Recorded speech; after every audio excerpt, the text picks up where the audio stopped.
Guys কেমন আছো সবাই? আশা করি সবাই খুব ভালো আছো। নতুন অ্যানিমে সিরিজটা শুরু করেছি, তার তো দুইটা এপিসোড আমরা দেখেছি।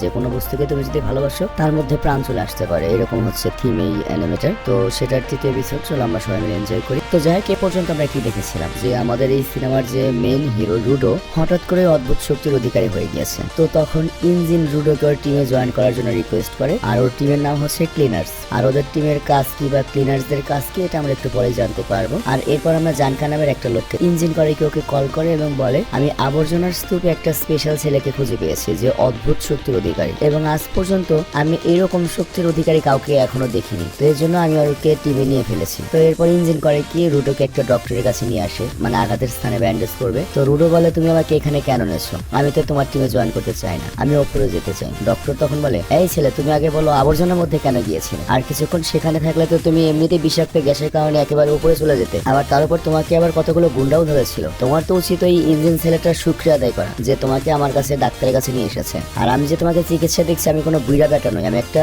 বয়স্ক মহিলা, বুইড়া মহিলা। তো যাই হোক, রুডো ট্রিটমেন্ট শেষে একজন বাইরে বেরিয়ে আসে, আর এখানে আমরা জানতে পারি চিকিৎসার সকল টাকা ইঞ্জিন দিয়েছে। তো এর জন্য রুডো ধন্যবাদ জানায় ঠিকই, কিন্তু তার সাথে এটাও বলে, আমি তোমার টিমে জয়েন হতে আসিনি, জয়েন করবো না, আমি শুধুমাত্র ওপরে যেতে চাই, সেটা যেভাবেই হোক। তো তুমি শুধু আমাকে এই ব্যাপারে বলো। তো ইঞ্জিন তখন রুডোকে বলে, তুমি যে ওপর থেকে এসেছো, এটা যদি এখানকার মানুষ জানে তোমাকে কি করবে তুমি বুঝতে পেরেছো? আমার মনে হয় ধারণা মোটামুটি তুমি পেয়েছো। এখানকার সব মানুষই ওপরের মানুষদেরকে অনেক ঘৃণা করে, আর তাছাড়া ওপরে কিভাবে যেতে হয় সেটা জানতে হলে তো তোমাকে ফি দিতে হবে। তবে আপাতত তোমার মুখটা বন্ধই রাখো, ঠিক আছে, এবং আমাকে ফলো করো। আর এরপর ওরা একটা জায়গায় গিয়ে বার্গার খেতে লাগে। আসলে রুডোর অনেক ক্ষুধা লেগেছিল। তো রুডো আসলে মনে করতো যে এই পিটের ভেতরে, মানে এই জায়গাটার ভেতরে যে সবাইকে বলি দেওয়া হয়, এখানে কিছুই নেই আবর্জনা ছাড়া। কিন্তু ও দেখতে পায় যে এখানেও একটা দুনিয়া রয়েছে, শহর রয়েছে, এবং এখানেও মানুষজন থাকে। তো এরপর ইঞ্জিন রুডোকে এই বিষয়টা এক্সপ্লেন করে। সে বলে, দেখো, আমাদের এই জগতে আনিমা নামের একটা এনার্জি রয়েছে, যেমন বিদ্যুতের একটা সৌরশক্তি রয়েছে, ওইরকম আনিমা নামে একটা কালো শক্তি রয়েছে, যে এনার্জিটা ময়লা আবর্জনা একসাথে হয়ে আস্তে আস্তে তৈরি হয়। আর ওই আবর্জনার মনস্টার গুলো ওই আনিমা থেকেই তৈরি হয়েছে,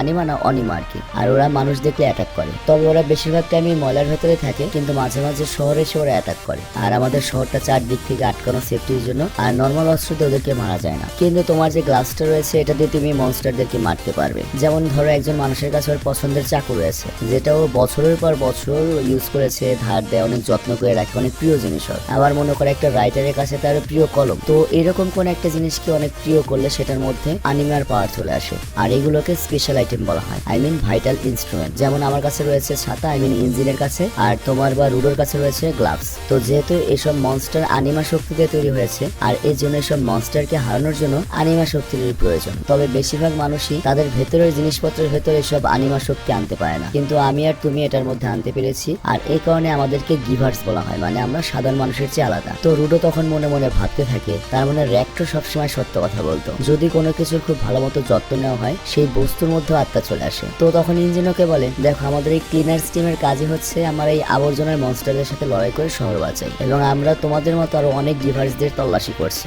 তো তখন রুডো বলে, আমি যদি তোমার টিমে জয়েন করি, তাহলে কি তুমি আমাকে উপরে যাওয়ার রাস্তা বলে দেবে? এটা শুনে ইঞ্জিন বলে, সত্যি কথা বলতে এই উপরে যাওয়ার রাস্তা সম্পর্কে আমার ঘোড়ার ডিমও জানি না, ধারণাও নেই। তো এটা শুনে রুডো অনেক রাগ হয়। বাট তখন ইঞ্জিন বলে, হ্যাঁ, আমি হয়তো যাই না, তবে এই বিষয়ে হয়তো আমাদের বস অনেক কিছুই জানে। তো রুডো তখন বলে, তাহলে আমাকে তোমার বসের সাথে দেখা করিয়ে দাও। বাট ইঞ্জিন বলে, হ্যাঁ, এটা সময় হলে তুমি দেখা পাবে, এবং উল্টোকে জিজ্ঞাসা করে, এই গ্লাভস তোমাকে কে দিয়েছিল? রুডো তখন বলে, এটা আমার বাবা আমাকে দিয়েছিল, এবং এটাই ওনার শেষ স্মৃতি। আর তখন ইঞ্জিন বলে, তাহলে এই কারণে তুমি এটাকে এত যত্ন করে রেখেছো, আর তোমার এই গ্লাভসের মধ্যেও সোল বা আত্মা রয়েছে। তো এটা শুনে রুডোর আবারও ওর মানে পালক বাবার র্যাক্টের কথা মনে পড়ে, আর ওই মুহূর্তে ইঞ্জিনের ফোন বাজতে শুরু করে, আর ইঞ্জিন সেখান থেকে চলে যেতে লাগে। আর তখন রুডো করে কি ইঞ্জিনের শুকরিয়া আদায় করে এখনো পর্যন্ত ওকে বাঁচানোর জন্য। আর এরপর ইঞ্জিন করে কি রুডোকে একটা টাকার পোটলাও দেয়, এবং বলে, এখানে সকল টাকা পয়সা এসেছে তোমার জামা বিক্রি করে, মানে ও যে উপর থেকে নিচে পড়েছিল, যে জামা কাপড় ছিল না, সেই জামা কাপড় বিক্রি করে টাকাগুলো এসেছে। আর এখানে ইঞ্জিন আরো বলে, এই পর্যন্ত যত চিকিৎসা খরচ এবং তুমি মাত্র যে খেলে, সব খরচ এখান থেকে করেছি। তো এটা শুনে রুডো তো রেগে যেহেতু এতক্ষণ মনে করছিল যে ইঞ্জিনই সবকিছু করেছে, শুকরিয়া আদায় করেছে, কিন্তু তখন ইঞ্জিন উল্টো বলে, দেখো, তুমি যে জামা কাপড় গুলো এনেছিলে, ওগুলো দেখলে মানুষজন এমনিই বুঝতে পারতো যে তুমি ওপর থেকে এসেছো, রেখেছো, তো এটা বিক্রি করে দেওয়াই ভালো ছিল। ওই ড্রেস যদি তোমার থাকতো তোমার আরো সমস্যা হতো। তো যাই হোক, আমি এখন যাচ্ছি হচ্ছে তোমার ট্রেনারের সাথে দেখা করতে, তুমি এখানে আমার জন্য অপেক্ষা করো। আর এরপর রুডো মনে মনে চিন্তা করে, খালি একবার আমি উপরে যাওয়ার রাস্তাটা পেয়ে যাই, তোর এই টিমকে লাথি মেরে আমি চলে যাব। আর তখনই সেখানে একটা বদমাশ বিড়াল আসে, আর রুডোর ওই টাকার পোটলাটা নিয়ে সেখান থেকে পালাতে শুরু করে। এবং এরকম একটা বদমাশ বিড়াল আমাদের বাড়িতে আছে ভাই। তো যাই হোক, এরপর রুডো গাড়ি করে পেছন পেছন দৌড়াতে শুরু করে এবং একটা গলির ভেতরে চলে যায়। আর তারপর একটা লাঠি পেয়ে সে লাঠি ধরে পিছন যেতে শুরু করে এবং ধরে ফেলে। আর তারপর ওই টাকার পোটলাটি নিয়ে নেয়। তবে এই লাঠিটা ছিল হচ্ছে জানকার, যাকে আর কি ওই যে ইঞ্জিন কল দিয়েছিল। তো জানকা ওর কাছে লাঠিটা ফেরত চায়। তো রুডো তখন মনে মনে ভাবে এই ফালতু লাঠি দিয়ে সে আবার কি করবে, কিন্তু জানকা তখন করে কি রুডোকে ধাক্কা দিয়ে ওর কাছ থেকে লাঠিটা ছিনিয়ে নেয়। আর রুডো তখন ওর পোশাকে থাকা ব্যাচটা দেখে বুঝে ফেলে যে এই লোকটাও ক্লিনার টিমের সদস্য, আর তার এই স্পেশালিটি হচ্ছে এই লাঠিটাই, মানে তার এই স্পেশাল ওয়েপন এই লাঠি। আর তখনই দেখা যায় জানকা করিকর লাঠি ঘোরায়, আর এটা কিন্তু মেয়ে নয় ছেলে, এবং বলে তোর সাহস কিভাবে হলো আমার এই গুপ্ত ধনটা চুরি করার, তোকে তো আমার উচিত শিক্ষা দিতে হবে। এরপর সে করিকর লাঠিটাকে লোহার লাঠিতে পরিণত করে এবং রুডোকে ওইটা দিয়ে অ্যাটাক করে। তো জানকা তখন বলে তুই যেহেতু চুরি করেছিস, অন্যায় করেছিস, এটার ফলও তোকে ভোগ করতে হবে রুডো। তো রুডো তখন হতবাক এবং বলে তুমি আমার নাম জানলে কিভাবে? আর তখন জানকা বলে ইঞ্জিন আমাকে তোর ব্যাপারে বলেছে, আর আমি হচ্ছে তোর ট্রেনার, কিন্তু আমি এটা চিন্তা করিনি এই ছোটখাটো ব্যাপারও তোকে আমাকে ট্রেন করতে হবে যে চুরি করা একটা খারাপ কাজ। রুডো তখন বলে আমি কোথায় চুরি করলাম, আমি তো শুধুমাত্র বিড়ালটি থেকে আমার টাকা নেওয়ার জন্য লাঠিটা ব্যবহার করেছিলাম। বাট জানকা উল্টো রেগে গিয়ে বলে তোকে দেখে মনে হচ্ছে তোর বাবা তোকে কোনো সংস্কার শেখায়নি। তো এইবার বাবার নাম শুনে রুডো তো রেগে যায়। আর তখন ও র্যাক্টের কথা মনে করে, কারণ র্যাক্টো বলেছিল তুমি যদি কাউকে নিজের কথা বলতে চাও প্রথমে তাকে আগে শান্তভাবে তোমার মনের কথা বলতে হবে এবং তোমাকে মাথা ঠান্ডা করে আগে চিন্তা করতে হবে যে তোমার সামনে যে মানুষটা রয়েছে তার মাথায় কি চলছে, সে কি বললে খুশি হতে পারে। তো রুডো তখন চিন্তা করতে থাকে এবং বলে আসলে আমি আপনার প্রিয় লাঠিটা নিয়েছি, আপনার রাগ তো হবে, কারণ আমার গ্লাভসটা যদি কেউ নিত আমারও তো রাগ হতো। তো আমি আপনার কাছে অনেক ক্ষমা প্রার্থী, আসলে আমি জানতাম না এটা আপনার স্পেশাল লাঠি, আমার ভুল হয়ে গিয়েছে। তো এইটা শোনার পরে জানকেও মুহূর্তের মধ্যে নরম হয়েছে এবং উল্টো মাপ চায় যে না এটা আমার স্পেশাল লাঠি ঠিক আছে, কিন্তু আমি তোমার সাথে একটু বেশি রিঅ্যাক্ট করে ফেলেছি, আমিও দুঃখিত। তো এইটা দেখার পর রুডো অবাক হয়ে যায় এবং চিন্তা করতে থাকে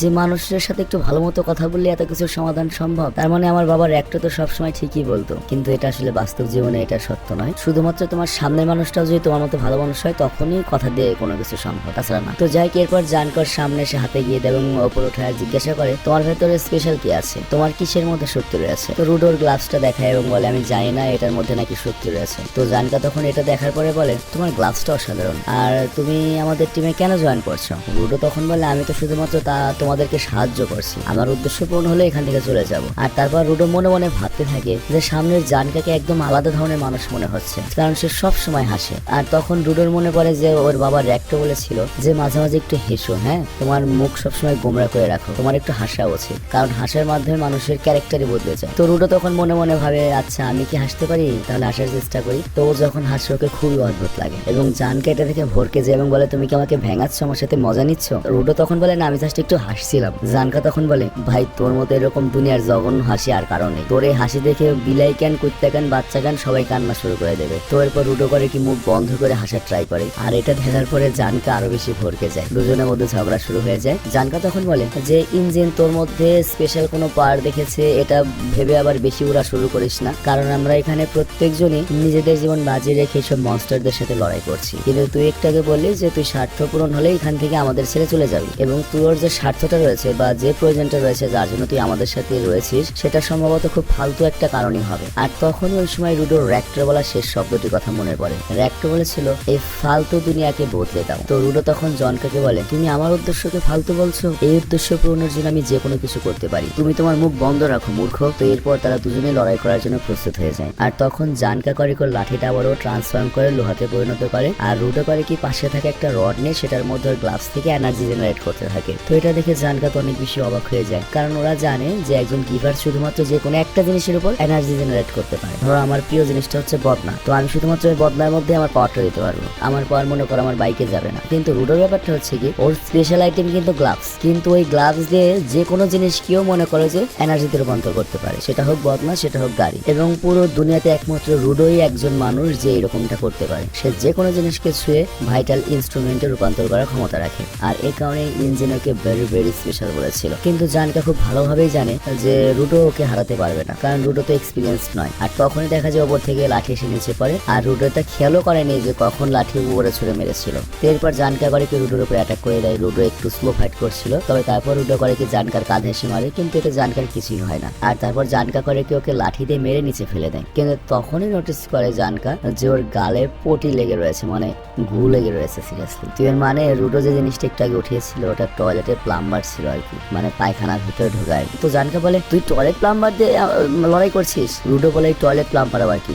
মানে রুডো তো মনে করো অনেক হাই সোসাইটিতে থাকে, সবকিছু অটোমেটিক, গরিব হলেও হাই সোসাইটি, মানে আমেরিকার গরিব তো মনে করো আফ্রিকার ধনীদের চেয়ে ভালো। তো জানকা তখন বলে যে টয়লেট প্লাম্বার মানে যেটাতে টয়লেট পরিষ্কার করে। রুডো বলে আমি যাই না ওসব কি, কিন্তু এখন আমার অ্যাটাক করার পালা, কিন্তু ওই প্লাম্বার ভরা হচ্ছে তোমার মানুষের ঘু রয়েছে খাঁটি বাংলা। তো রুডো যখন জানকার উপর ওটা দিয়ে অ্যাটাক করতে যায়, জানকা করে কি ঘু থেকে বাঁচার জন্য সেখান থেকে পালাতে শুরু করে। তো রুডো বুঝতে পারে না যে এই জিনিস দেখে ও এত ভয় পাচ্ছে কেন, এই জিনিসটা আবার কি কোনো স্পেশাল জিনিস নাকি এটা, যে এটা দেখে জানকা পালিয়ে যাচ্ছে। রুডো করে কি সাহস পেয়ে যে ওইটা নিয়ে জানকার পেছনে দৌড়াতে থাকে, আর জানকা অনেক চেষ্টা করে এটা থেকে বাঁচার জন্য, কিন্তু রুডো করে কি ওইটা দিয়ে জানকাকে একদম ঘু দিয়ে নোংরা করে দেয়। আর তখন এখানে ইঞ্জিন চলে আসে আর ওদের দুজনকে দেখে বলে বাহ, মনে হচ্ছে তোমাদের ভালোই পরিচয় হয়েছে, বন্ধুত্ব হয়ে গিয়েছে। কিন্তু এরপর যখন শুনতে পাই ইঞ্জিন যে এখানে পায়খানা দিয়ে মারামারি হয়েছে, তখনও হাসতে শুরু করে এবং বলে তোমরা এতক্ষণ ঘুনে মারামারি করেছো, ঘুষেটা যেটি করেছো। তো যাই হোক, এরপর ইঞ্জিন রুডোকে বলে দেখো এটা হচ্ছে জানকা, তোমার নতুন ট্রেনার, আর জানকা এটা হচ্ছে রুডো, আমাদের নতুন মেম্বার। আর রুডো শুনো,